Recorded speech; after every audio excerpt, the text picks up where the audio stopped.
If conservative news were your only source for information, you might be thinking that conservatives and America as a whole are under siege by gangs of deranged, violent, bloodthirsty left-wingers teeming with hatred, hell-bent on destruction, and being cheered on by the Democratic Party and the liberal media. The Kathy Griffin beheading incident, Antifa protests, the rendition of Caesar with a Trump character, and much more seriously, the recent shooting of Republican Congressman Steve Scalise at a Republican baseball team practice are all being held up as evidence by right-wing pundits of violence, hatred, and extremism being rampant on the left, and that liberal ideology poses a grave danger to the country. Let's be clear. The threat of violence from people on the left should be of concern and monitored closely, particularly after the shooting of Steve Scalise.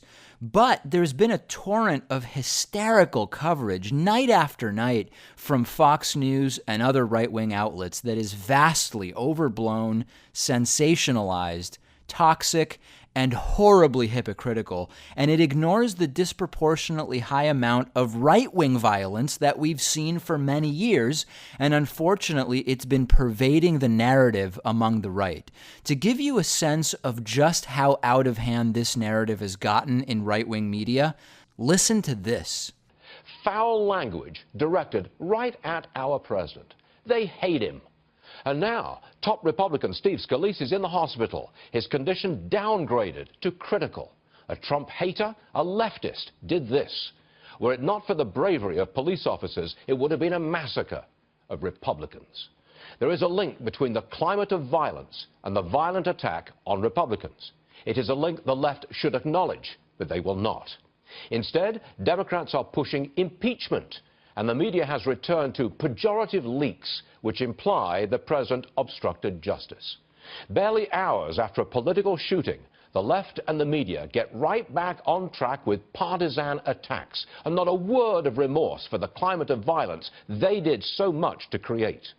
Look, the tumultuous, polarized political climate we live in today is a problem. Violent rhetoric and political hatred on both sides are disturbing, and we should have conversations about how to simmer it down.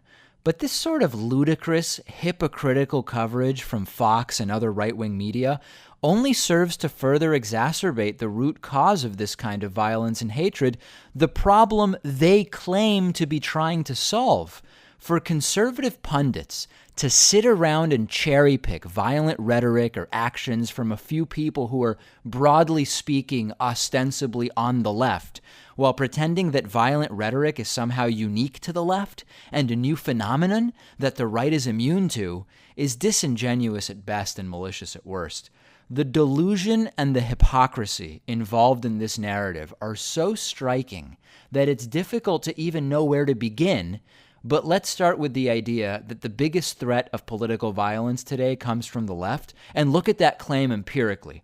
NPR recently spoke to experts who study political violence and extremism in order to fact-check the claim that left-wing political violence is on the rise. NPR determined that, quote, those who track extremism say that while there are a few far-left groups that raise red flags, their numbers remain small.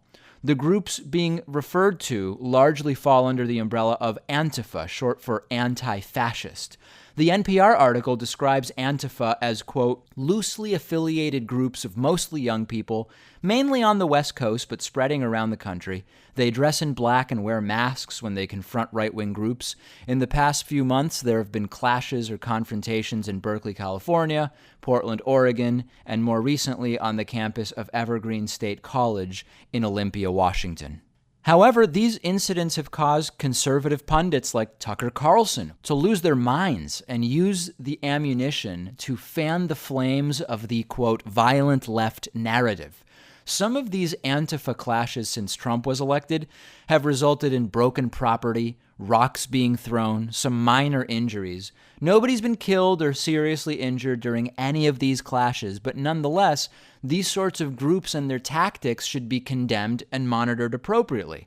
But Mark Pitcabbage, a senior research fellow at the Anti-Defamation League's Center on Extremism, told NPR that the number of far-left Antifa-type extremists is tiny in relation to the mainstream political left.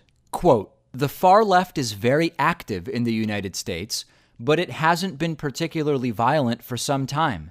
In the past 10 years, when you look at murders committed by domestic extremists in the United States of all types, right-wing extremists are responsible for about 74% of those murders," said Pitcavage to NPR. This is the crazy part. Despite the alarmism and hysteria and sensationalized fear-mongering about left-wing violence, the empirical truth of the matter is that far-right extremism has been and continues to be a far more significant threat than far-left extremism, even during the age of Trump and the, quote, resistance.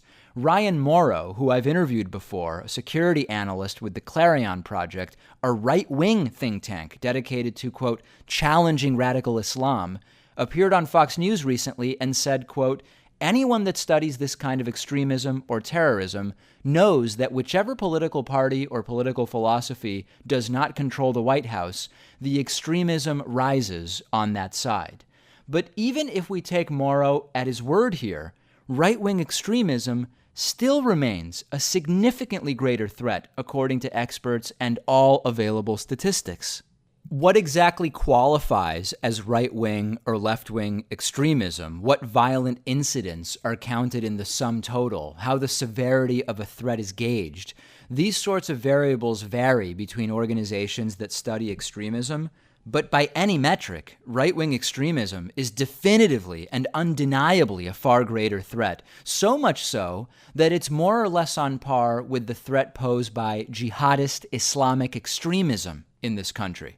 And you might be thinking, David, no way, that's an exaggeration. Fake news, maybe?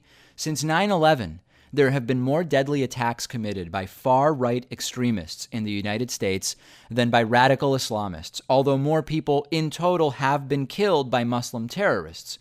According to figures from an exhaustive study by New America, which have been updated into 2017, there have been at least 20 deadly attacks motivated by far right-wing ideologies in the U.S. since 9/11, resulting in the deaths of 53 people. Comparatively, there have been 11 deadly attacks motivated by radical Islam, resulting in 95 deaths.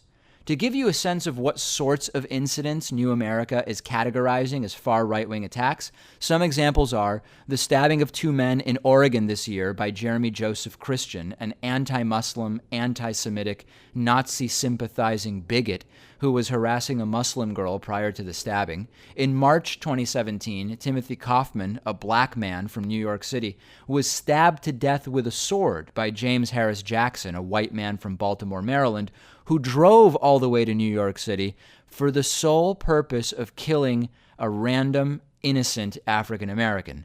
In 2015, 3 people were killed in a Colorado Springs Planned Parenthood clinic in a religiously motivated shooting. And of course, 9 black Americans were killed in a church in Charleston, South Carolina by Dylan Roof, a white supremacist. The list goes on, and these are just the deadly attacks that we're talking about. This doesn't include assaults that didn't result in death, nor the dozens of far right-wing plots that were foiled by law enforcement, such as when Robert Doggart, a former congressional candidate from Tennessee, plotted to carry out an armed attack against a Muslim-majority town in rural upstate New York. A study from the Investigative Fund and the National Institute that came out this year found that between 2008 and 2016, far-right plots and attacks outnumbered Islamist incidents by almost 2-to-1. The Southern Poverty Law Center has compiled a comprehensive list of right-wing terrorism plots and attacks dating back to 1995, and the sheer volume and regularity of these incidents is striking.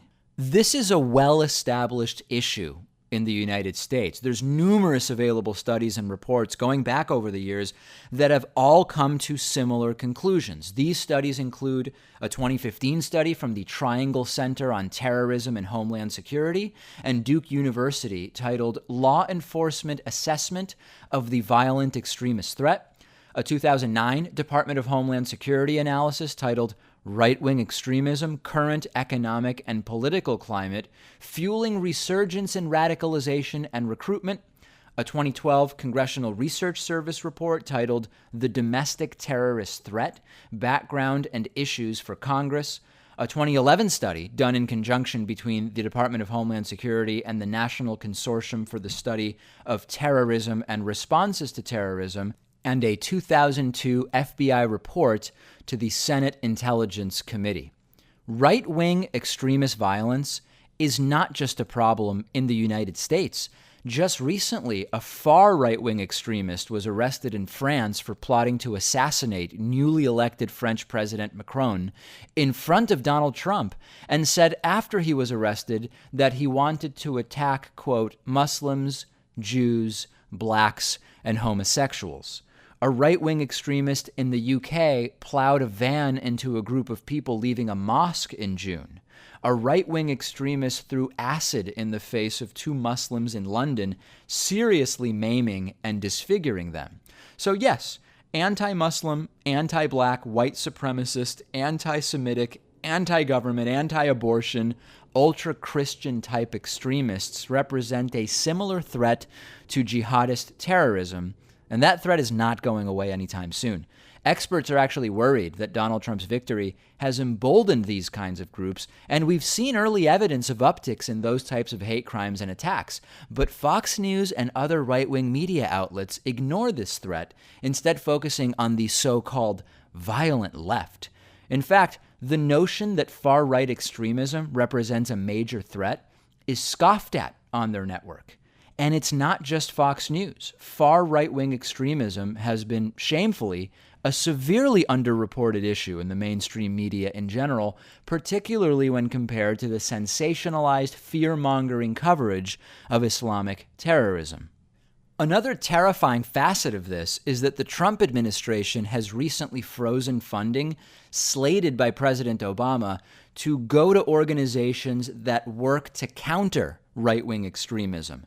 But now, let's look at the claim being made by many on the right that the liberal media is complicit in this supposed rise of hatred and violence on the left, where we truly get to the height of hypocrisy. Sean Hannity has said that liberals, particularly in the media, have been dehumanizing and objectifying Republicans. He also wrote in a column for Fox News titled "Left-Wing Haters Fan the Flames of Rage Violence" that they, referring, I guess, to the left in general, may not be responsible for violence, but they have a responsibility to dial down the hate before more people get hurt. Do you believe there's a link between the climate of hatred for Muslims that Fox and other conservative media, quote, did so much to create, and the many attacks and plots against Muslim Americans perpetrated by far-right radicals? And Sean, you want to talk about dehumanizing and objectifying people? Look at how you've personally covered Muslims on your show. Here's what's eventually going to happen. Eventually the world's going to wake up to what I would say. And every radical Islamist like you will be wiped off the face of the earth. And look at how you talk about refugees. ISIS and Al-Qaeda, not if, they will infiltrate the refugee community. This president is committed to nearly 250,000 coming to America. And just look at the kind of hateful, sometimes violent rhetoric espoused by people on your side during the 8 years that Obama was president. He's a secret Muslim who wants to enact Sharia law. He's a traitor. He hates America. And this wasn't only a problem when Barack Obama was president. It's still a problem right now. Within days of the shooting at the Republican baseball practice, former Republican Congressman Joe Walsh tweeted, "Screw talks of bipartisanship. This country is at war with itself. Choose your side and choose it now.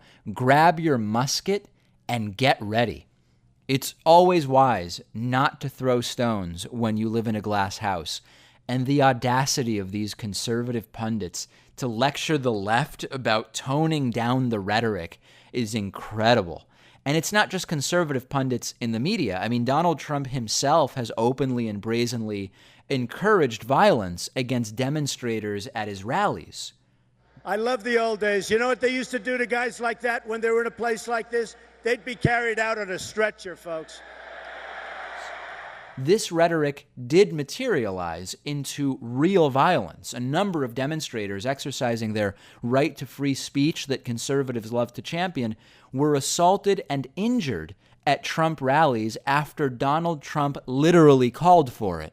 Trump campaign rallies often devolved into cesspools of depraved hatred, where legitimately vile, scornful, violent rhetoric was openly espoused by Trump supporters. Politico reported during the campaign that refrains of hang the bitch and kill the bitch were growing increasingly common at Trump rallies, referring, of course, to Hillary Clinton. A Trump supporter was photographed wearing a T-shirt that said, "Rope, tree, journalist, some assembly required." Curt Schilling, the former Major League Baseball pitcher turned conservative mouthpiece, shared it on Twitter and thought it was funny.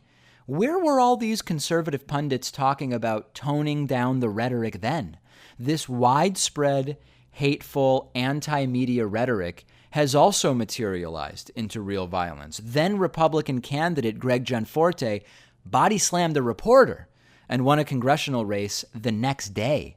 We're not talking about dolls and plays here. We're talking about incidents of real physical violence corresponding to legitimately hateful rhetoric that's widespread in conservative discourse. And remember when Trump said that Second Amendment people might need to stop Hillary Clinton from appointing liberal justices to the Supreme Court? If she gets to pick her judges, nothing you can do, folks. Although the Second Amendment people, maybe there is, I don't know. Or when he had to fire his longtime butler who wrote on Facebook that Obama should be shot as an enemy agent. Or when Trump said we should kill the families of terrorists and start torturing people again. Or how about when Secret Service agents had to interview a Trump campaign advisor who said Hillary Clinton should be put in the firing line and shot for treason? Or when his campaign advisor Roger Stone tweeted Clinton must be brought to justice, arrested, tried, and executed for murder. I could legitimately go on for hours citing countless examples of prominent conservatives spewing legitimately hateful and violent rhetoric. All the things Ted Nugent has said about Obama alone could fill an entire show, but just as a quick reminder. Because I'll tell you this right now, if Barack Obama becomes the president in November again, I will either be dead or in jail by this time next year. I will either be dead or in jail. Do you really find any ambiguity in that? We need to ride into that battlefield and chop their heads off. I was in Chicago last week. I said, hey, Obama, you might want to suck it more easy, you punk. Now that Donald Trump is in office, however, Nugent is saying that, quote, we have got to be civil to each other.